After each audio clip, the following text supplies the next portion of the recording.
بسم اللہ الرحمن الرحیم۔ السلام علیکم۔ ایک شخص نے حضرت ابو بکر صدیق رضی اللہ تعالیٰ عنہ کے زمانے میں وفات پائی تو سب لوگ اس کی نماز جنازہ پڑھنے لگے تو یکا معلوم ہوا کہ کفن ہل رہا ہے۔ لوگوں نے جب غور کیا تو دیکھا کہ ایک سانپ اس کی گردن میں توق بن کر لپٹا ہوا ہے اور گوشت کھا رہا ہے اور اس کا خون پی رہا ہے۔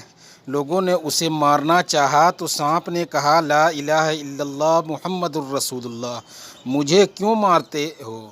میرا کوئی گناہ اور کوئی خطا نہیں، اللہ تعالیٰ نے مجھے حکم دیا ہے کہ اسے قیامت تک عذاب دیتا رہو۔ تو لوگوں نے پوچھا اس کی خطا کیا ہے؟ سانپ نے کہا اس کی 3 خطائیں ہیں۔ نمبر 1، جب اذان سنتا تھا تو جماعت میں حاضر نہیں ہوتا تھا۔ نمبر 2، مال کی زکوٰۃ نہیں دیتا تھا۔ نمبر 3، علماء کی بات نہیں سنتا تھا، اس لیے اس کی یہ سزا ہے۔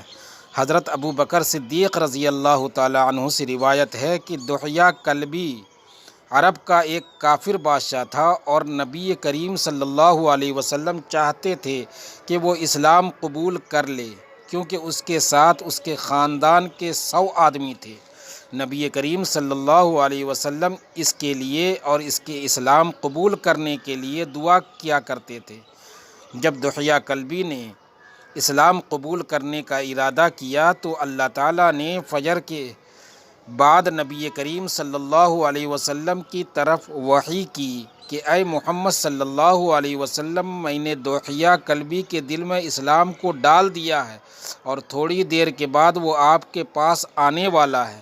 جب تھوڑی دیر کے بعد دحیہ کلبی مسجد میں داخل ہوئے تو حضور صلی اللہ علیہ وسلم نے اپنی چادر کو اتار کر اس کے بیٹھنے کے لیے زمین پر بچھا دیا اور دحیہ کلبی کو بیٹھنے کے لیے کہا۔ جب دحیہ کلبی نے حضور صلی اللہ علیہ وسلم کے اس احترام کو دیکھا تو اس نے رونا شروع کر دیا اور اس چادر مبارک کو زمین سے اٹھا کر چوم لیا اور اپنی آنکھوں پر رکھ لیا اور پوچھنے لگا کہ اے اللہ کے نبی صلی اللہ علیہ وسلم، اسلام قبول کرنے کے لیے کیا شرائط ہیں؟ تو حضور نبی کریم صلی اللہ علیہ وسلم نے فرمایا کہ پڑھو لا الہ الا اللہ محمد الرسول اللہ۔ پھر وہ رونے لگا۔ حضور نبی کریم صلی اللہ علیہ وسلم نے پوچھا کہ تو اسلام قبول کرنے کی وجہ سے رو رہا ہے یا کسی اور وجہ سے؟ تو وہ کہنے لگا کہ یا رسول اللہ صلی اللہ علیہ وسلم، میں نے بڑے بڑے گناہ کیے ہیں اور اپنے رب سے پوچھئے کہ ان گناہوں کا کیا کفارہ ہے۔ اگر اللہ تعالیٰ مجھے خیرات اور صدقہ دینے کا حکم کرے تو میں اپنا سارا مال اللہ کے تعالیٰ کے لیے خیرات کر دوں گا۔ تو آپ صلی اللہ علیہ وسلم نے پوچھا کہ وہ کون سے گناہ ہیں؟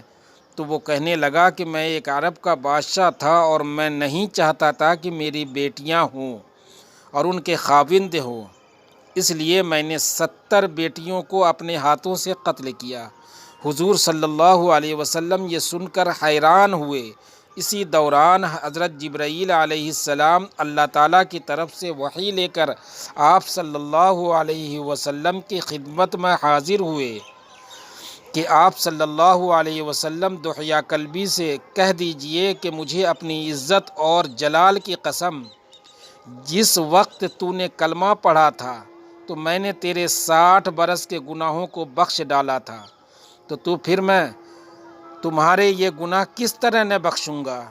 یہ ماجرا سن کر صحابہ کرام اور آپ صلی اللہ علیہ وسلم رونے لگے اور آپ صلی اللہ علیہ وسلم نے عرض کیا کہ اے میرے اللہ، تو نے دحیہ کلبی کے ان بڑے گناہوں کو کلمہ شہادت کی وجہ سے بخش دیا، اور تو کیسے ان مومنوں کو نہیں بخشے گا جنہوں نے ساری زندگی تیری وحدانیت کی گواہی دی۔ دوستوں، چینل پر اگر نئے ہیں تو چینل کو مہربانی کر کے سبسکرائب کریں، بیل آئیکن کا بٹن ضرور دبائیں اور اپنے دوستوں میں شیئر کریں۔